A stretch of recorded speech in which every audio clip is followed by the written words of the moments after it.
মহান আল্লাহ দরবারে আমরা শুকরিয়া আদায় করছি। আবার আল্লাহ তাআলা যেন তাকে দেশের মানুষের সেবা করার তৌফিক দান করে। জনাব তারেক রহমানকে যেন বাংলাদেশের মানুষ আবার প্রধানমন্ত্রী হিসেবে দেখতে চাই।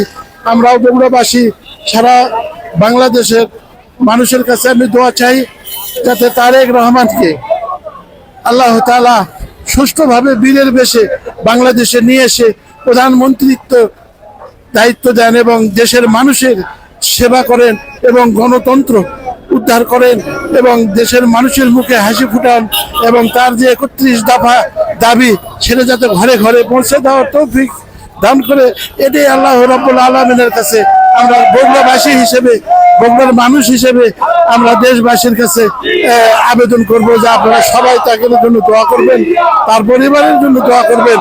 ম্যাডাম খালেদা জিয়াকে আল্লাহ নেক হায়াত দারাজ করেন, এটাই আমাদের আশা এবং প্রত্যাশা।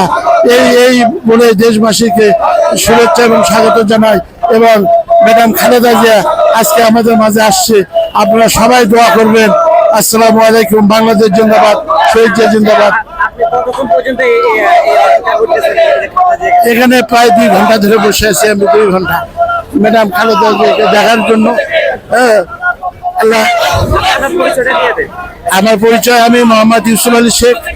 আমি বগুড়া জেলা বিএনপির কার্যনির্বাহী কমিটির সাবেক সদস্য। ম্যাডাম খালেদা জিয়া এবং তারেক রহমানের কমিটিরই আমি সদস্য ছিলাম। আমি আমার মুরুল ইউনিয়ন, কাহালু থানা মুরুল ইউনিয়নের আমি দীর্ঘদিন বিএনপির সভাপতি ছিলাম। আমি কাহালু থানা যুব দলের শ্রম বিষয়ক সম্পাদক ছিলাম। আমি বিভিন্ন